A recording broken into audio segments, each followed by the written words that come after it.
Au nom du Père et du Fils et du Saint-Esprit, Amen. Grande joie d'être là avec toi en ce mardi 21 juin.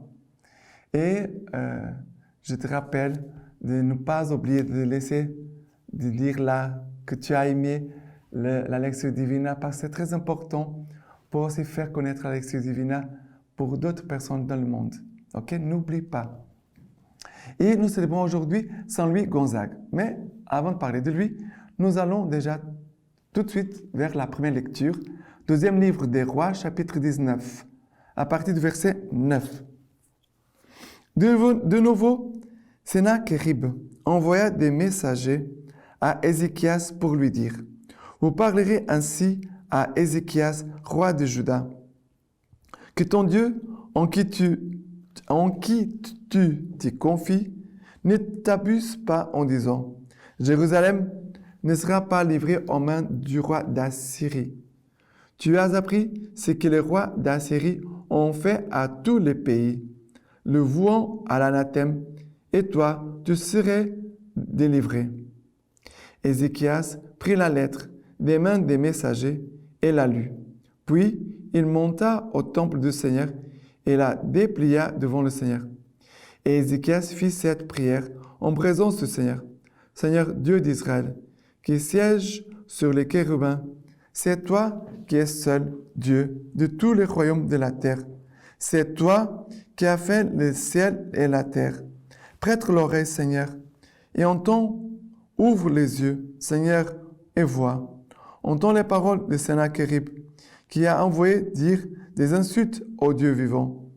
Il est vrai, Seigneur, les rois d'Assyrie ont exterminé les nations et leurs pays. Ils ont jeté au feu leurs dieux, car ce n'étaient pas des dieux, mais l'ouvrage des mains d'hommes, du bois et de la pierre. Alors, ils les ont anéantis. Mais maintenant, Seigneur notre Dieu, sauve-nous de sa main, je t'en supplie, et que tous les royaumes de la terre sachent que toi seul es Dieu, Seigneur. Alors, Isaïe, fils d'Amos, envoya dire à Ézéchias: ainsi parle le Seigneur Dieu d'Israël. J'ai entendu la prière que tu m'as adressée au sujet de Sennacherib, roi d'Assyrie. Voici l'oracle que le Seigneur a prononcé contre lui. Elle te méprise, elle te raille.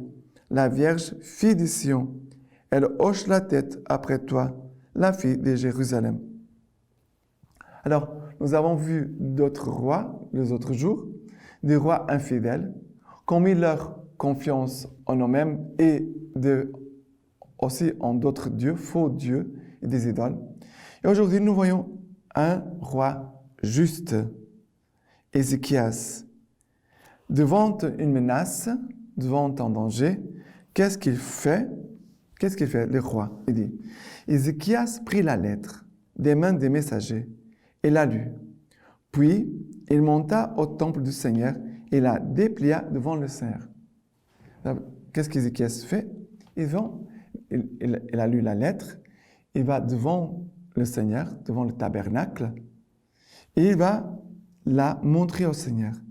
Et Ézéchias va prier devant le Seigneur. Il va faire une prière. Et il va dire: Seigneur Dieu d'Israël, qui siège sur les chérubins, c'est toi qui es seul Dieu de tous les royaumes de la terre. Et il fait la proclamation de foi. Qu'est-ce qu'il fait? Proclamation de foi. Il dit: c'est toi l'unique et vrai Dieu. C'est comme s'il priait les credos. Après, c'est toi qui as fait le ciel et la terre. Prête l'oreille, Seigneur. Entends, ouvre les yeux, Seigneur, et vois. Après avoir prié les credos, pour faire la profession de foi, il va dire: Seigneur, regarde, vois notre situation. Vois. Il dit: entends les paroles que Sennacherib, qui nous a envoyé dire, il a envoyé dire des insultes à toi, le Dieu vivant. Et après, il dit, voilà le contenu de la lettre. Il en dit des insultes contre toi, Seigneur. Mais après, il va dire, il va avoir un cœur de repentir. Il est vrai, Seigneur, les rois d'Assyrie ont exterminé les nations. Ils ont jeté au feu leurs dieux. car n'était pas de Dieu, mais l'ouvrage des mains des hommes. Il parle par rapport au roi d'Assyrie envers les autres nations païennes. Et après, il va faire une supplication. Mais Seigneur, notre Dieu, sauve-nous de sa main. Je t'en supplie, et que tous les royaumes de la terre sachent que toi seul es Dieu. Il dit, Seigneur, viens nous sauver, mais en montrant ton salut envers nous, montre que tu es l'unique et vrai Dieu sur toute la terre. Ça veut dire, il ne pense pas seulement à eux, il pense à toutes les nations, parce que le salut de Dieu est pour toutes les nations. Et c'est beau parce qu'après, il a le prophète Isaïe qui va confirmer la prière d'Ézéchias. Elle va être confirmée par Isaïe. Il dit, « Ainsi parle le Seigneur Dieu d'Israël, j'ai entendu la prière que tu m'as adressée au sujet de Sennachérib. » Et après, il va prononcer un oracle en disant, voilà, le Seigneur t'a écouté ta prière, il va vraiment agir, Dieu va agir. Elle te méprise, elle te raille, la Vierge fille de Sion. Elle hoche la tête après toi, la fille de Jérusalem. Ça veut dire, ne t'inquiète pas parce que Dieu va vaincre ce roi Sennachérib.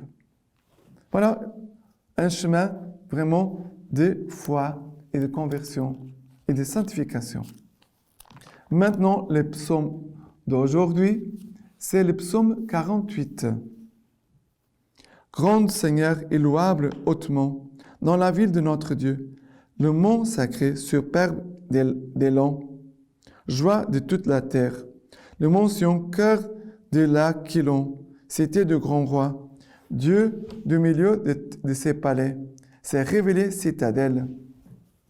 Nous méditons, Dieu, ton amour, au milieu de ton temple, comme ton amour, Dieu, ta louange, jusqu'au bout de la terre.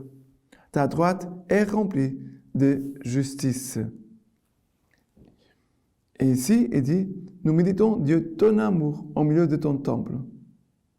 Je suis au cœur de la foi. Le milieu du temple, ça veut dire, je plonge vraiment dans la foi, dans la présence du Seigneur, et je sais que tu es le Dieu d'amour. Comme ton nom, Dieu, ta louange. Et je loue le Seigneur. Je plonge en Dieu, je loue le Seigneur. Jusqu'au bout de la terre. Comme ton nom, Dieu, ta louange, jusqu'au bout de la terre. Ça veut dire, je ne m'arrête pas de louer le Seigneur. Ta droite est remplie de justice. Il dit, le Seigneur, il est bon, le Seigneur est bon, le Seigneur est bon, le Seigneur est bon. D'accord? Et maintenant, l'évangile d'aujourd'hui, Matthieu 7, partie du verset 6. Ne donnez pas aux chiens ce qui est sacré. Ne jetez pas vos perles devant les porcs, de crainte qu'ils ne les piétinent, puis se retournent contre vous pour vous déchirer. Ainsi, tout ce que vous voulez que les hommes fassent pour vous, faites-le vous-même pour eux. Voilà la loi et les prophètes. Entrez par la porte étroite, large en effet, et spacieux est le chemin qui mène à la perdition. Et il en est beaucoup qui s'engagent, mais étroite est la porte et resserré le chemin qui mène à la vie. Il en est peu qui le trouvent. Alors, ici, cette phrase très, très importante que nous pouvons garder et la prière pendant toute cette journée. Entrez par la porte étroite. Passez par la porte étroite. Large en effet et spacieux est le chemin qui mène à la perdition. Il en a beaucoup qui s'engagent. Ça veut dire qu'il y en a beaucoup qui se perdent parce qu'ils veulent de la facilité. La porte est là, elle est élargie, large. Je ne veux pas faire des efforts, je ne veux pas avoir de travail. Voilà, où tout c'est facile, tout est tranquille. Bon, ça c'est la porte qui mène à la perdition. Mais la porte étroite est la porte étroite est la porte et resserré le chemin qui mène à la vie. Il en est peu qui le trouvent. Il en est peu qui le trouvent, dit Jésus. Mais dans notre journée aujourd'hui, dans notre vie, dans ce que tu vis aujourd'hui. Regarde, quelle est la porte étroite où Dieu te demande de passer. Mais garde confiance. Garde confiance. Le Seigneur souvent nous appelle à passer par une porte étroite. Mais la porte étroite, c'est aussi la porte d'union au Christ. Notre vie, on ne peut pas la séparer du Christ. C'est pour ça que la lecture divine, le travail avec la parole de Dieu, c'est toujours pour garder notre regard toujours centré sur le Christ. Et on regarde dans le Christ.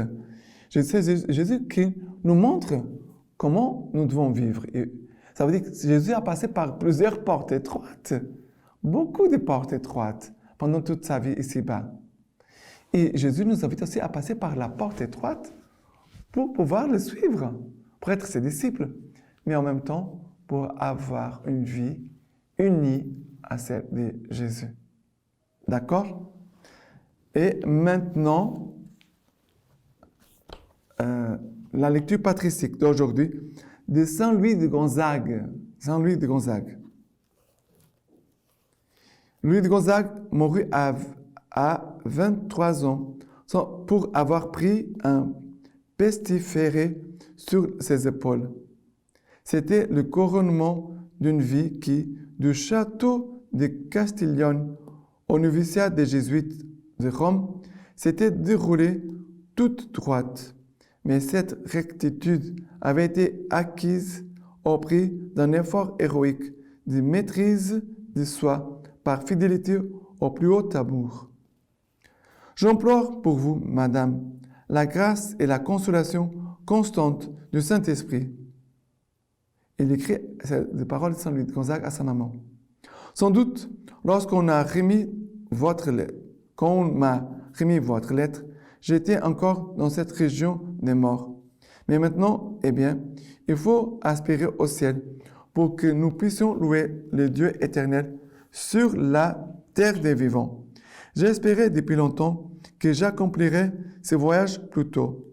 Si la charité consiste, comme dit Saint Paul, à pleurer avec ceux qui pleurent, à être joyeux avec ceux qui sont dans la joie, il est nécessaire, ma mère, que vous puisiez une immense joie dans les faits que, par bonté et par faveur envers vous, le Seigneur m'annonce la véritable allégresse et la paix, puisque je ne crains plus de jamais le perdre.